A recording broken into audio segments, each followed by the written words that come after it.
Hello, everyone. Welcome back to art class. I hope you had a great week. I hope you got to enjoy the sunshine this weekend, even if it was a little cold. We are starting a new unit today. We are doing abstract and geometric art for the next month. And I think you will like this unit because you don't have to know how to draw things perfectly or exactly like they appear in real life to do a great job at creating abstract art. It's more about how you use color and line and patterns. So let's get started. I know I say this every time, but I think you'll like the project we do today because, as I said, you don't have to worry about if you know how to draw the perfect such and such. Okay, so let's get started.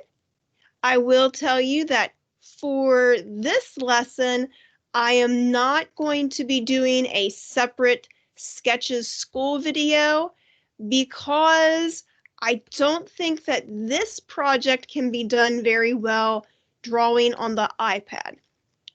You're welcome to try it, but I don't think it's going to turn out quite as well as it would if you just use pencil and paper. And I will tell you this too, for a lot of the projects we do for abstract art, if all you have is a paper and pencil, you're good. You will be just fine. That's really all you need because a lot of abstract and geometric art is in black and white. So let's get started. Now, did you think I would forget a kitten update? No. Here are my sillies hanging out and keeping me from using my laptop. But yes, that's Maggie's favorite thing to do is to jump on the banister and just hang out up there like that. I don't know if it's comfortable, but maybe she feels like she's flying. And then Molly likes to sit on my laptop and keep me from using it. She's not mad there, she's just yawning. I just caught her at the right moment. There's a couple other pictures of them because they're just so cute. And they got this pillow as a Christmas present, and I thought it was funny how they were sitting there, and you can see how much they've grown up this year. So there they are in all their fuzzy glory. They're actually being really good right now, which is nice because I don't like it when they pound on the door when I'm recording this. So, what is abstract art? Abstract art doesn't represent things what things look like in real life. It is an interpretation that is really up to you. It focuses on patterns and designs. In fact, I bet if you have clothing or a comforter in your bedroom, it's probably got a design on it of some kind, and those things are a form of abstract art. Many of them are. It uses color, shape, and line to express ideas. It's not about drawing things in their true form. Now, today, we're going to learn about a certain type of abstract art, and it's called op art. In fact, this is so fun. I bet we will do a few op art projects before the year is over with. So op art is the shortened version of optical illusion art. Now, you've heard that word illusion a lot this year because it goes along with the elements of art and the principles of design. So let's talk about that word optical. Optical has to do with eyes and sight. If you've ever gotten glasses before, you may have gone to an eye doctor. You may have seen the optician or an optometrist. They both start with an OPT prefix. And an illusion is tricking the eye to see something that really isn't there, to make things look like it's moving or make things look like it's three-dimensional. That is op art. Let's talk about some op artists and look at some of their work. This is Bridget Riley, and she was an op artist, or she still is, she's still alive, from England, from the United Kingdom, and that is a country in Europe. This is where it is in the map. This is the continent of Europe, and England or the United Kingdom is it's an island country in Europe. This is one of her works called Movement in Squares. Now, this is op art. It kind of looks like it when you view this work that it's moving or that it folds into that line in the middle, but really all it is lines and coloring a checkerboard pattern in so that it appears that it's moving into that one space, that one line in the center. Actually, it's a little off center there. This one is called Fall. Now, do you notice that these are in black and white? So to do op art, like I said, you don't need much. Maybe a pencil, a dark crayon, and you can create some amazing pieces. This is called Fall, but as you look at it, if you look at it long enough, it seems like the lines are moving towards the bottom, but really all they are wavy lines that are drawn very close together, and the wave gets tighter the closer you get to the bottom. So that's Bridget Riley. Actually, one of her works is behind me for my green screen today, the vertical lines. This is Victor Vasarely. He is a Hungarian op artist. Now, the country of Hungary, there's a country called Hungary. It has nothing to do with being hungry. It's just the name of the country. It's also in Europe, and this is where it's located. So it's also on the European continent. But he was also an op artist, and that's some of his work behind him. His work's a little more colorful, and one of his characteristics of his work is this three-dimensional or this bulging design. So this is a flat sign sculpture. It looks like, though, that it's 3D. It looks like this is a cube, doesn't it? It doesn't look like a cube is missing out of this piece as well here at the bottom, but it's a flat sign. It's just the illusion using line and color. And this is one of his pieces that he's very famous for. This is called Kedziga, rather. But it's the appearance of a bulging shape in the middle of a flat surface, when really all that's being done here is using lines, curving the lines up or down from the horizon to make it appear that it's three-dimensional. But this is just a flat artwork. So those are two of the many op artists, and like I said, there are so many cool things you can do with op art. I can assure you we'll probably do another one or two before the end of this unit or the end of the year. So what we're going to do today, we are going to draw a bulging design in the style of Victor Vasarely.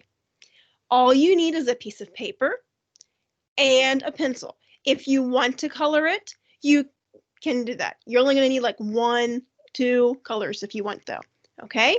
I am going to show you one way to do it with just using yourself. And then if you want to try it out and try different styles of this, or try it with different members of your family, and I'll show you what I mean in just a second, then you're welcome to do that afterwards and do this one for practice. It's up to you, but I think you will really enjoy it. So I am going to go over to my iPad, and I am going to get this started so that we can start drawing. Okay, here we go. All right, you can get your paper ready, and I will join you in just a second.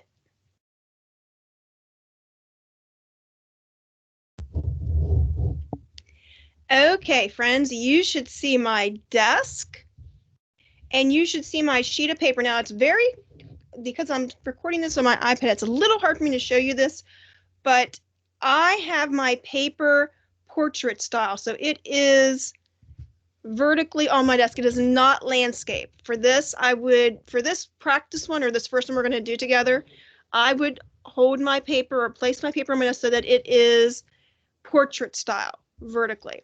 Okay, it's going to be hard to see that because of the camera on my iPad, but we'll make it work. So what we're going to be doing, we're going to do a bulging op art design, and we're going to make it a little personal, even though you don't have to draw something in real life.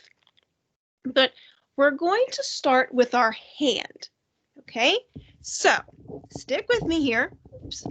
You're going to take your hand and lay it on your paper.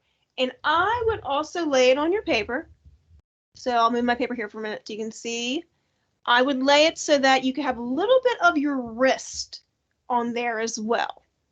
And I would spread my hand out to start. So all you need to do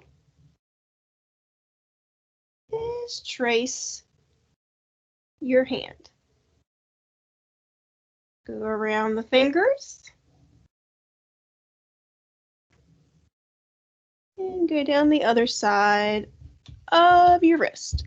Okay, so let me show you here. I'm going to move my paper up a minute. All right, so there is my hand. And I have my wrist there as well. All right, so I'm including a good bit of my arm, or my hand rather. All right, so now what do we do? Well, we want to make this look like it's going to jump off the page. Like, we want to make it look like, whoa, that hand is three-dimensional. And this is a very simple way to do it. What we're going to do, I'm going to move my paper here. I'm going to start down here, and we're going to make some curved lines. Okay, so watch how I curve my lines. I'll even move it a little bit more here. Okay, so I can see on my computer that, there we go. See, we'll start with my wrist here. My wrist looks awful small compared to my hand, but that's okay. Remember, this is abstract op art. It does not have to be real life or realistic. Okay, so I am going to start down here, and I'm going to draw a curved line. That's what I mean by a curved line. All right, it's like an arch. And you can make these as close together as you like. I'm going to make mine about 1 finger width wide. But I'm not doing any measuring, I'm just guesstimating. Right, now I have to move my paper down here a little bit so that I can see what I'm doing. Right, and then I'm just going to continue this curved line all the way up my hand. Move it down a little bit more. Now, when you get to this part where maybe there's a space between your finger and the thumb, I'm just going to like lightly carry it across and bring it over to the other side. And if there's a little bit of a larger space here, it's not a big deal. Okay. Remember, op art does not have to be perfect. Abstract art focuses more on line, color, shape, and form. Really. So even up here, now I didn't curve that one too much, but remember, try to keep that curve. All right, and then for the fingers, I'm going to curve, curve, curve, curve. And I think here for my thumb, I might add one more. And then try to add some curved lines going up each of your fingers.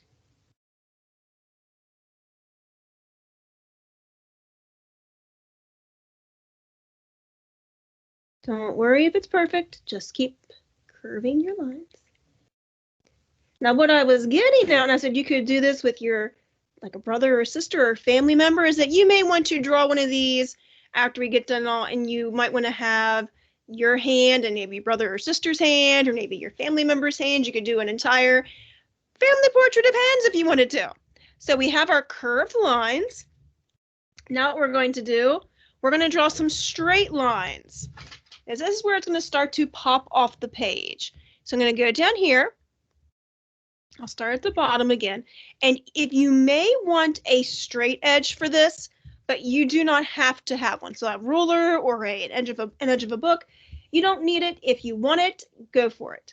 I'm going to try to do it without, but If you want one, go for it.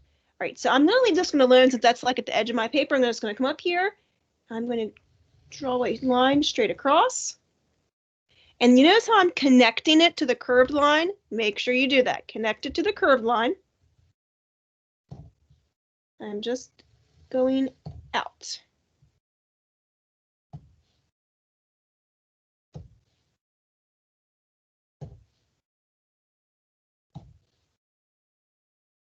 I'm going to need to move my paper down.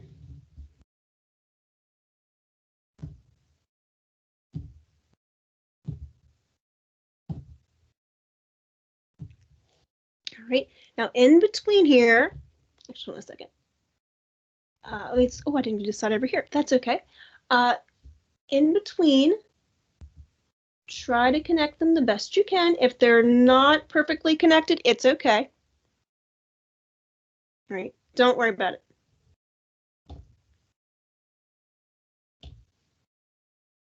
I'll come back and do this side in a minute. I got a little ahead of myself there. So you can come in between. Connect. We're going to keep these lines straight, or keep them as straight as you can.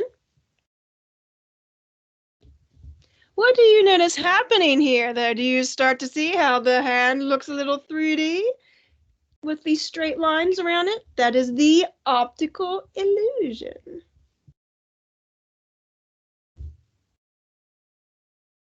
If these lines get a little diagonal, that's cool. As long as they're straight, not curved.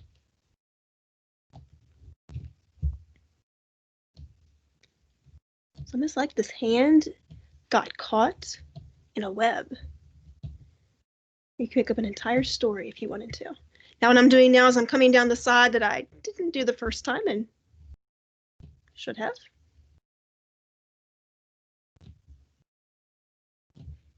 And let's just say if all of you had at home is a notepad or just a small sheet of paper and you didn't have enough room to trace your hand, you could do this same concept by just drawing a circle and drawing curved lines going up the circle, up and down the circle, the same way. All right, so there's my hand that's stuck in a web. Ah! Now to color this, you could shade it in with just a pencil, or if you could shade it in with crayons. Totally your choice. You can do different colors. You could just do one other color and then do white for the alternating lines. That's your choice. So, but this is how I would color it. Actually, there's another thing you could do too. You could color the hand 2 different colors and then the webbing on the outside 2 different colors. You could also continue this pattern all the way up here, or you could just write your name at the top. I'm going to stop it right there for the time being. Okay. So to do this, I'm going to color every other line purple. And if you wanted to, you could add value, like do the edges darker and the center lighter. Oops, I meant to go down the, oh well. All right. Started talking and I got ahead of myself. But then all you have to do now is like, I would go from one side and work your way down, not start talking and lose your train of thought. But I alternate every space with one color. And you can shade this with a pencil too. As you saw there, Bridget Riley's artwork, she did a lot of black and white artwork.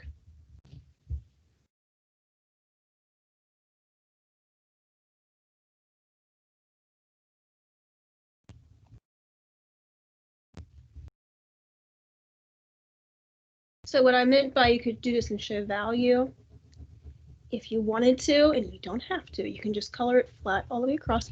You could press harder along the edges in the side so that it's lighter in the middle.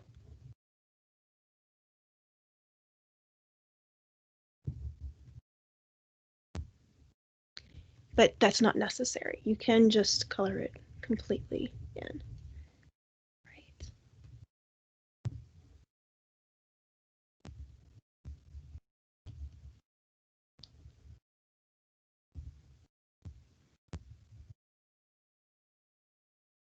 I think what I'm going to do for this one is I'm going to leave some white spaces in mine, or I'm going to have white be my second color, just because Bridget Riley's work or artwork, she did a lot of just black and white. So I might do purple and white, or I might do purple and one other color, like maybe green and white, do the cool colors. I kind of tend to like those cool colors the best. You know that.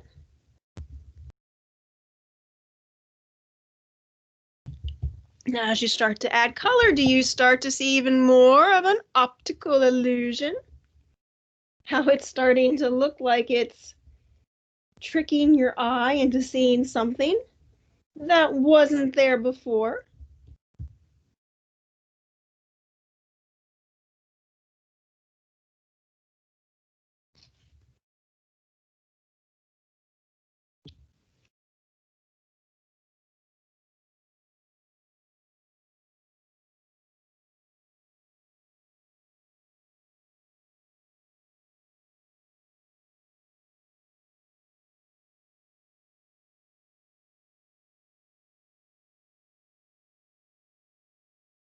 So what you could do is, if you had a brother or sister, you could put, and your hands are probably smaller than mine, I would imagine, you could put several of hands on the same sheet of paper, and then you could do the same pattern. You could have an op art family hand portrait if you wanted to, but you don't have to do that.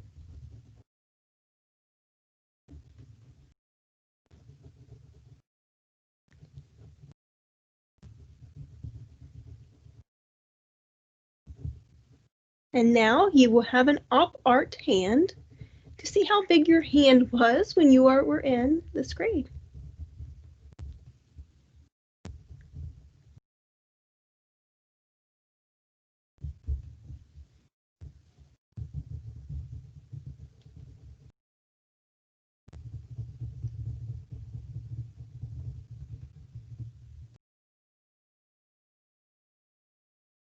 Let me see, I should add one more line, which is okay. Oops, oh, that's okay. Might be a little different there. That's all right. All right, and then you can go down your wrist. Let me move my paper here, but can you see how that hand looks like it's stuck in tape or stuck in a web?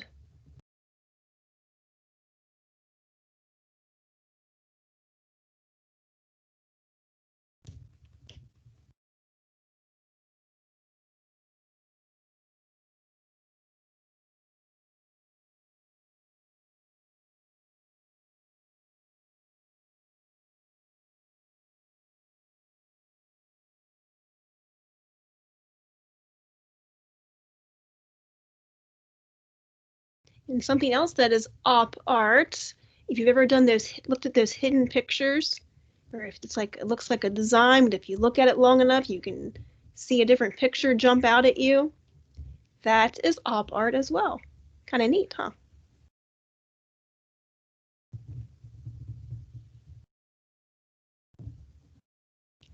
I don't know if we'll be drawing any hidden pictures, but we can definitely do some more trick of the eye designs.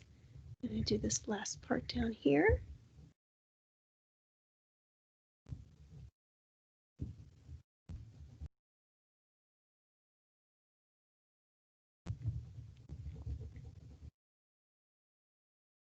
Okay, so if you look at what we have so far, I see a hand that's popping through. Do you? Now, if you'd like, for the lines going along the edges or along the side there, you can do an alternating color. So I may choose my green. There, I could choose my blue. I might choose my blue. Here, just because it has a point on it. Now, how I'm going to do that is I'm going to alternate the lines that I color. And you could just do the same color. Like I could do this with purple if I wanted to keep doing purple. I just wanted to shake things up a bit. So I'm going to come down here, and you may not be able to see it right in the corner.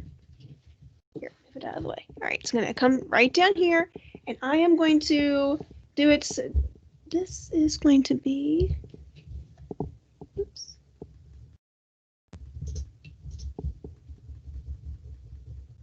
It's going to be blue. There we go. And then I'm just going to alternate different lines here.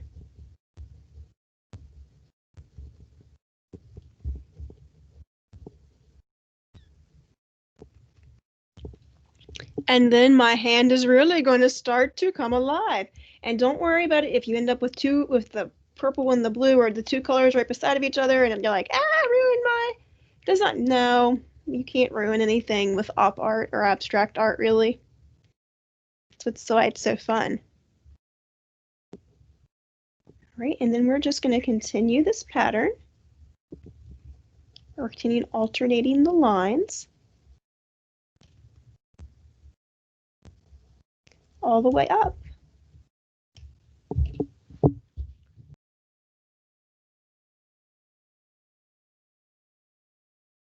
The more you do it, the more it starts to look like that hand is coming off the page.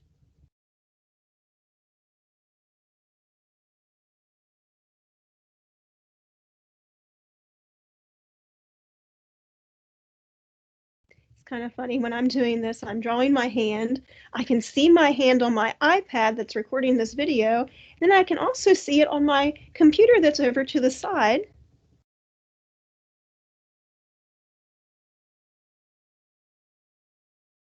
That's capturing the video on my iPad. It's like, there's a lot of hands here.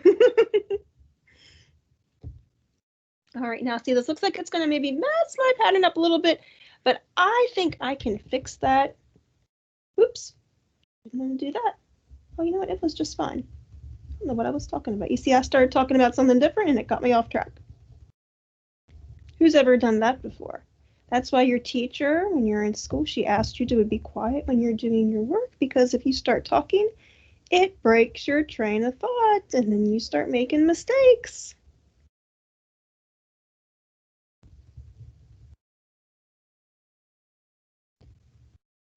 Okay, so as you can see here, my hand is starting to pop off the page. I'm going to continue working in between.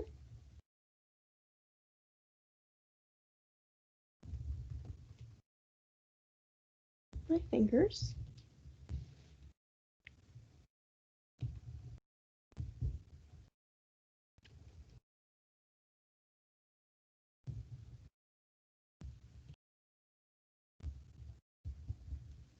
And you don't have to choose purple and blue. I just chose purple and blue because you know me.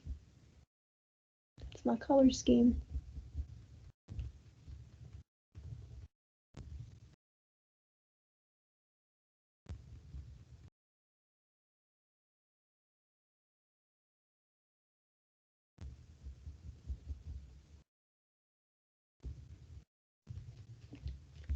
Alrighty, and we're going to continue this.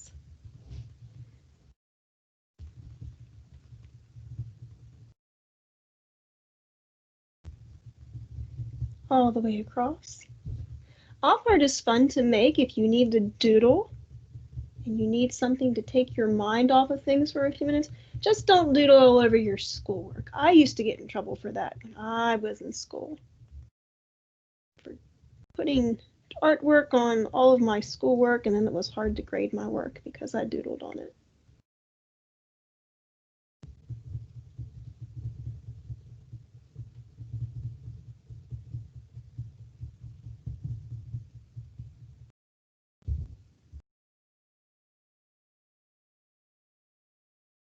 All right, we're almost finished.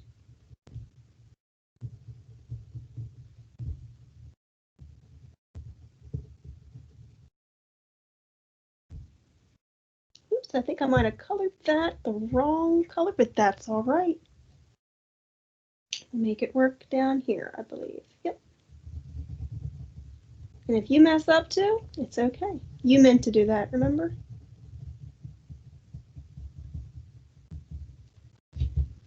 Okay.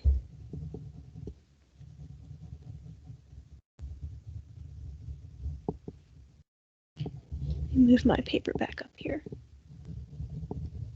Won't it be nice someday when we can make art together in person again? I'm looking forward to that. I'm hoping that's sooner than later.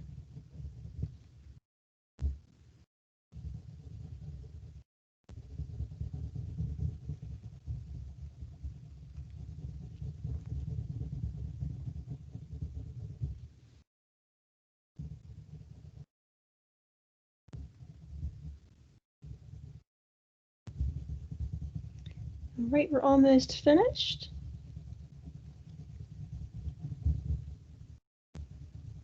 In fact, you might already be done because you have smaller hands than me.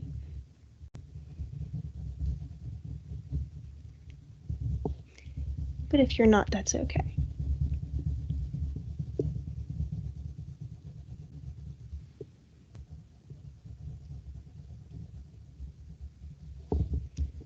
All right. So we have our optical illusion bulging hand.